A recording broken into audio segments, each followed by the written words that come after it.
Hello guys, जय जगन्नाथ। मु प्रकाश आपण मानक स्वागत करछि आज आउ एक नुआ अध्याय रे। तो चलंतु देरी न करी आज वीडियो टी स्टार्ट करिया।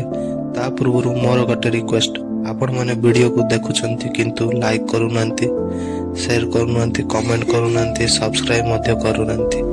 तो मते टिके सपोर्ट करंतो गाइस।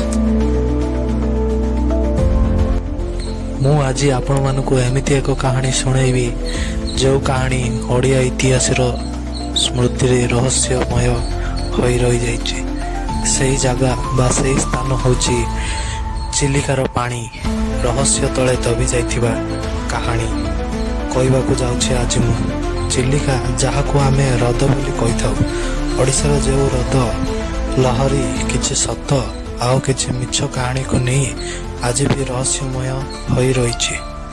चिलिका गोटे हृद नुहे, गोटे जीवंत कहानी। चलंतु चिलिका विषय आज जानिबा। चिलिका पानी रे दबी जाइथिबा रहस्यमय घटना को सत बा मिछ आज आमर कहानी रे माध्यम रे जानिबा। तो कहानी आरंभ हवा पूर्व आम चैनल को सब्सक्राइब कर दियो और वीडियो टी को लाइक कर दियो। कहानी टी आरंभ हुए शीतुआ सकाळ समय रे। ठीक यही समय रे बालुगारु 3 जण माछ धराड़ी सुकेश, दिवाकर, कलिंग सबु दिन परी काम पाई से माने चिलिका हृद निकट पहुंची गले माछ धरिया पाई प्रस्तुत होती। किंतु तांको कौन जना थिला आज अब तांकर शेष सकाळ। एही समय रे जोर से पवन बहु थाए आउ जलर चाप बढ़ु थाए। 3 जण डंगा धरी बाहरी पड़िल। सकाळ हैला, सूर्य उदय हैला, संध्या हेबारु सूर्य अस्त हैला, किंतु केही मध्य देखा गले नहीं। घर परिवार सदस्य चाहि रहिथिले सेमानंकु, किंतु 3 जनक संपर्क किछि मध्य जणा पड़िला नहीं। किंतु एही कथाटी पुलिस पाखरे जाई पहुंचिला। तुरंत सर्च टीम आसिला, सर्च करला, किंतु कौनसी तथ्य मिलिला नहीं। केही मध्य विश्वास करि पारु नथिले 3 जण एकाथरे निखोज हेबा कथा। तापर दिन सकाळ समय हृदर 2 किलोमीटर दूर रे खबर मिलिला कि गोटे डंगा आउ तार चतुर्पार्श्वर अजब अजब सब चिन्ह रही। डंगा मिलगला किंतु सेथिरे थिबा 3 जण नथिले। डंगा चतुर्पार्श्वर थिबा अजब अजब चिन्ह संकेत को देखि मने होउथिला एई 3 जण रहस्यमय अंधकार जाल रे घोड़े होई लिप्त होई जाइथिले। किछि ऑफिसर आसिले, डंगा मध्य रे इन्वेस्टिगेशन करले, किंतु काहाको किछि तथ्य मिलिला नहीं। सब किछि चिलिकार अंधार रे दबी जाइथिला बा काली अंधार रे लुचि जाइथिला। किंतु किछि लोक तापरे कोंती जे आमे किछि देखिथिलु, किंतु केही किछि ठीक से कोंती नहीं। किंतु जणे बुढ़ा कोए जे राति रे सेठाको एमिति किछि आसे आ अदृश्य होई जाए। किंतु कालीजाईर रहस्यर सत्यता जानिबा परे सेठारे रहउथिबा प्रदीप नामक जणे युवक दीर्घ 1 मासर सेठार आखपाख अंचलर तथ्य प्रमाण खोजिबारे लागिले।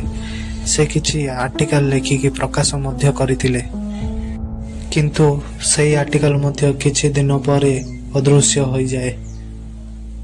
ठीक सेही 3 जनक परी अदृश्य होई जाए चिलिकार जल रे।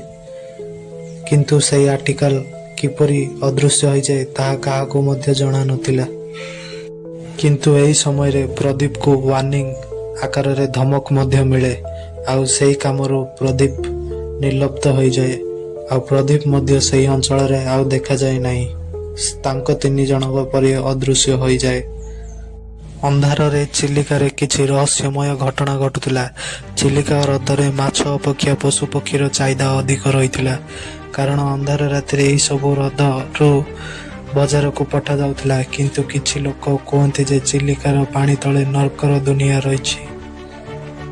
कला बेपारी माने आसंती आउ एठारे सबुदिन परी निजर चाहिदा को शिकार आकार रे पूरण करती। एपरिकी साइंटिस्ट मानक मतर मध्य एही हृदरे जल वायु सब विपरीत दिगरे प्रवाहित हुए। चिलिकार ग्रामवासी माने सत्य जानिबा पाई आरटीआई लगाती, सरकार गवर्नमेंट को बाध्य करती रहस्यर पर्दाफाश करने। କିନ୍ତୁ କିଛି ଫାଇଲ ତଳେ ଏହି ଫାଇଲ ମଧ୍ୟ ନ ରେକର୍ଡ ଫାଉଣ୍ଡ ଭଳି ଦବିଯାଏ। ତିନି ପରିବାରଙ୍କର ରହସ୍ୟମୟ ଘଟଣାକୁ ଏହିପରି ଦବାଇ ଦିଆଯାଏ ଯେ ଆଉ ସେହି ସତ୍ୟର ପର୍ଦ୍ଦାଫାଶ କରିବା ପାଇଁ କେହି ମଧ୍ୟ ଆସନ୍ତି ନାହିଁ। ଚିଲିକା ରହସ୍ୟମୟରେ ଏପରି ରହସ୍ୟମୟ ଘଟଣା ଘଟିଯାଏ। ଚିଲିକାରେ ଏପରି କ'ଣ ଘଟିଗଲା କି ଚିଲିକା ଅନ୍ଧକାରରେ ଆଜି ବି ଚିଲିକାକୁ ଅନ୍ଧାର ରଖିଦେଇଛି? ନା ଏଠାରେ ସ୍ମଗଲିଂର ଭୟ, ନା ଅଦ୍ଭୁତ ରହସ୍ୟମୟ ଘଟଣା ଘଟିଥିଲା? କିନ୍ତୁ ଏମିତି ଯଦି ହୋଇଥାଏ କମେଣ୍ଟ କରନ୍ତୁ। ଆଉ ନେକ୍ସଟ ଭିଡ଼ିଓ କେଉଁ ଟପିକରେ ଆସିବ ତାହା ମଧ୍ୟ କମେଣ୍ଟ କରନ୍ତୁ। ମୁଁ ଜାଣେ ଏହି କାହାଣୀ ଆପଣଙ୍କୁ କାଳ୍ପନିକ ଲାଗିପାରେ, କିନ୍ତୁ ବାସ୍ତବରେ ଏହା ଏକ ସତ୍ୟ ଘଟଣା ଉପରେ ଆଧାରିତ କାହାଣୀ ଥିଲା। ଏହିପରି ସତ୍ୟ ଘଟଣା ଉପରେ ଆଧାରିତ କାହାଣୀ ଆପଣମାନେ ଜାଣିବାକୁ ହେଲେ ଆମ ଚ୍ୟାନେଲକୁ ସବସ୍କ୍ରାଇବ କରିବାକୁ ଜମାରୁ ଭୁଲିବେ ନାହିଁ। ଦେଖା ହେବା ନେକ୍ସଟ ଭିଡ଼ିଓରେ। ତ ଆଜି ପାଇଁ ଏତିକି ଗାଇସ୍।